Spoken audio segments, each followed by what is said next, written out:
Did you know that Great Britain have invaded 90% of the countries in the world? Of the near 200 independent nations in the world today, all but 22 have been on the receiving end of a British invasion.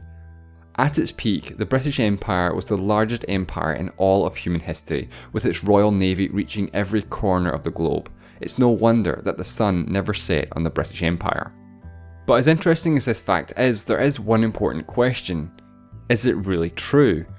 Well, the fact originates from a 2012 book by Stuart Laycock entitled All the Countries We've Ever Invaded and the Few We Never Got Round To.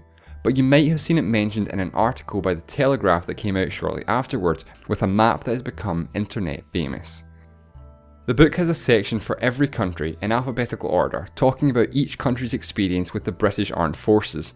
So being somewhat sceptical but also intrigued, I decided to give the book a read. So just how true is this? Well, in short, not very. It's pretty sensationalised. The book's introduction outlines what does and does not constitute an invasion. The author's definition of the word invade is quite broad, and many countries included in the list are far from what most people would consider an actual invasion. One particular inclusion which I found to be quite disingenuous was occasions when the British entered a country in order to help them, for example to help liberate a country from Nazi occupation during World War II. The introduction uses D-Day as an example of an invasion of France. Not that France needs any help in bumping up the numbers. Anyway, let's get started. I went through every country in the book and tried my best to divide them up into different categories, from the countries that quite clearly have been invaded to the few we never got round to, and everything in between. So let's start with the first and probably most agreeable category, countries that Britain have unambiguously invaded as sovereign entities in their own right. So there are several obvious countries. The first two that come to mind are France and Germany. Of course, the British were at war with most of the great powers of Europe at various times throughout the years, so there's also Spain, Russia, Austria, Italy and Turkey. Now outside of Europe, there's the United States, which although gained its independence from the British Empire, was later invaded by Britain in the War of 1812. There's also China, the Opium Wars, North Korea, the Korean War, and in more recent years of course there's been military intervention in the Middle East with the invasions of Afghanistan and Iraq in 2001 and 2003 respectively. So that's probably all of the most well-known invasions, but of course there's plenty more. We all know that Iraq was invaded, but what about Iran? In 1941 there was a joint British-Soviet invasion despite the fact that Iran were neutral during World War II. Moving closer to home now, and our good friend Ireland. Of course, Ireland used to be part of the United Kingdom, but 150 years before, when Ireland was ruled in a personal union by the King of England, they were invaded by Cromwell in 1649. Now the Dutch were probably Britain's greatest maritime rival throughout the years, so there was plenty of conflict between the two nations. The other European nations that have been invaded are Denmark, Norway, Serbia, Montenegro and Bulgaria. In the Americas, there's not many more countries that have been invaded while they were an independent nation. By my account, there's Nicaragua in 1895 and Venezuela in 1902, who wrongly assumed the US would have their back. Now moving on to Africa, probably the most well-known example from Africa is the Suez Crisis, in which British and French forces assisted Israel in their invasion of Egypt. Now Ethiopia, although managing to escape colonisation, did not manage to escape British invasion. The Ethiopian king had taken hostage a couple of British government officials in 1867, so the army was sent in to rescue them, killing some 700 Ethiopians in the process. Moving over to Asia next, and there's a few you might not expect. Bhutan lost a 5-month war to Britain in 1865, primarily due to having no standing army. Burma fought 3 wars against Great Britain in the 19th century, resulting in them being annexed to British India. Nepal's modern-day borders were defined in the peace treaty of a lost war with the British in 1816. The British took the island of Sri Lanka, at the time known as Ceylon, from the delightfully named Kingdom of Kandy, but it was a bittersweet ending for them as they came under British occupation in 1817. The Bruneian Empire came to an end in 1888 at the hands of the British, becoming part of the North Borneo Protectorate. Thailand joined the Axis powers in World War II, and the country came under temporary British occupation after the Japanese surrender. In the aftermath of World War II, the Communists of Vietnam declared themselves an independent nation, leading to British troops assisting the French in trying to regain control of Indochina. The situation in Indonesia got out of hand in the post-war period as well, when British troops invaded the archipelago fighting against a pro-independence movement. The Dutch were trying to restore their rule after the Japanese surrendered the islands. The British and Indonesian armies later clashed again in 1962. Moving on to the next category. Now, I do think these countries should be counted, but for a variety of reasons it's not as clear-cut as the previous category, or it was an invasion while the territory was controlled by a larger empire or kingdom. So starting with countries that were part of the British Empire, the most obvious ones being Canada, South Africa, India, Australia and New Zealand. Of course there are many, many more. For example, in the Americas, apart from the already mentioned Canada and of course the 13 colonies that would become the United States, there's also Belize, formerly known as British Honduras, and Guyana. Now those are the only 4 countries on the mainland Americas that were part of the British Empire, but there were several more in the Caribbean, most notably Jamaica, which was taken from the Spanish in 1655, although it's actually taken as a consolation prize after a failed attack on Santo Domingo, capital of modern-day Dominican Republic.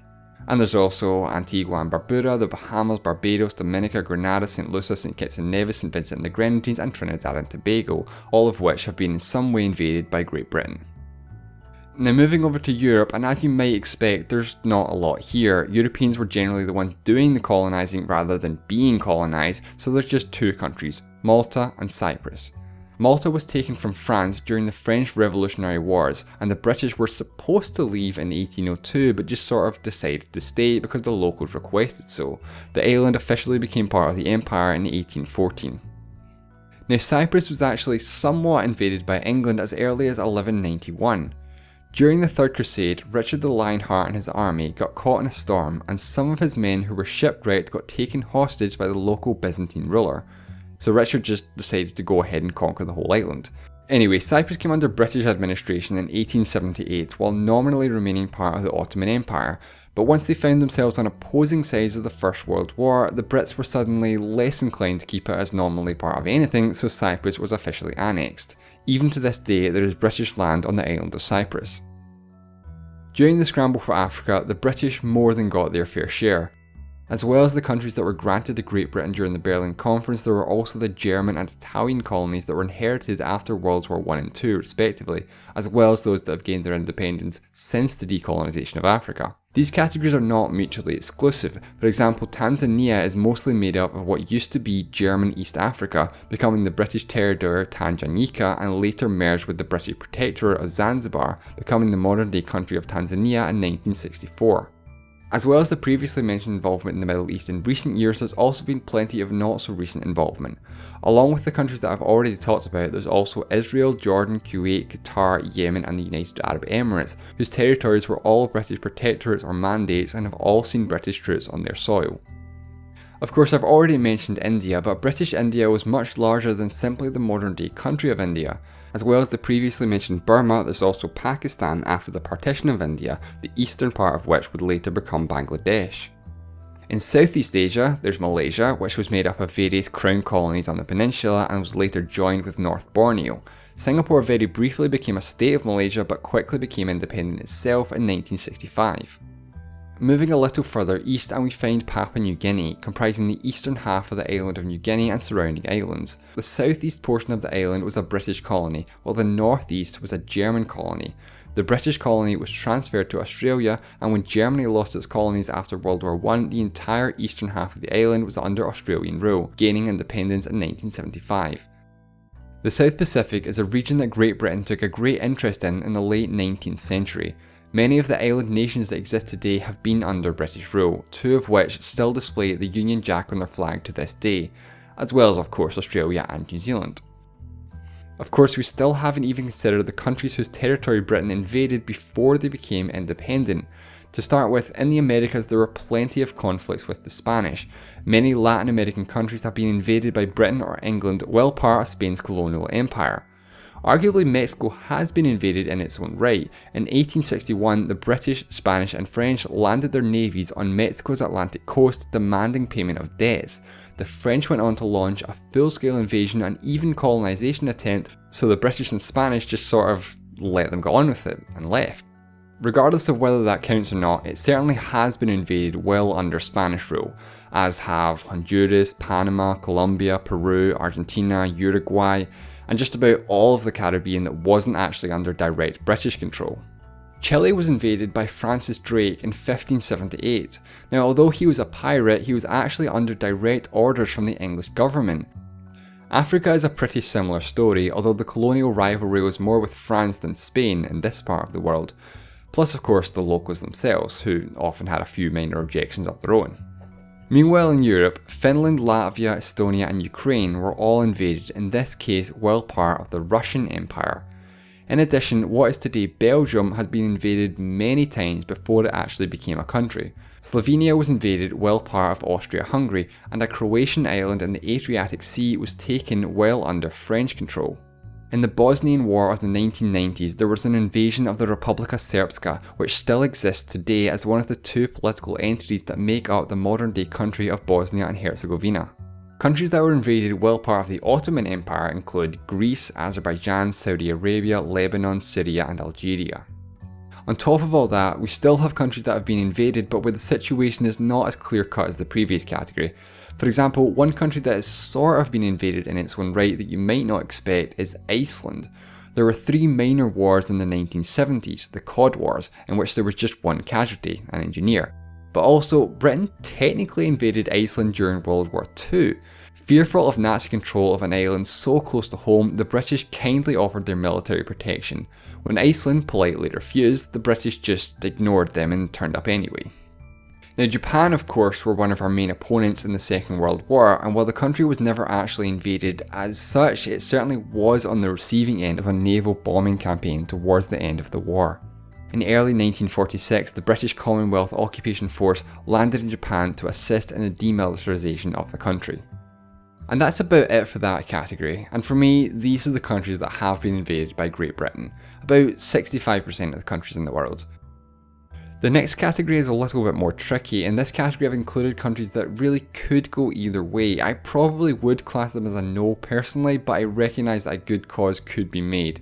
In this category I've included countries that have been invaded in order to help the country. So in terms of friendly invasions, if such a thing exists, there's our good friend Portugal, Britain's oldest ally, who fought alongside each other on many occasions. Likewise, Oman has been supported by Britain in various wars throughout the last 2 centuries. The Democratic Republic of Georgia was supported by the British in the Russian Revolution in 1918, but they soon became part of the Soviet Union. There's also Poland, who were helped in World War II, albeit a little late. Other countries that were helped during World War II include the Czech Republic, Macedonia, neither of which existed at the time of course, Albania, San Marino, as well as Morocco, Tunisia, Djibouti, Gabon and plenty more, many of which I've already mentioned for other reasons. During the Korean War, South Korea was assisted by a large coalition of nations, including the British, against the Communist North, backed by China and the Soviet Union. I'd also like to give special mention to Brazil, which I've decided to include in this category. After a diplomatic dispute, the Royal Navy blockaded Rio de Janeiro for 6 days and diplomatic ties were broken for several years, so not quite an invasion but certainly an unwelcome visit.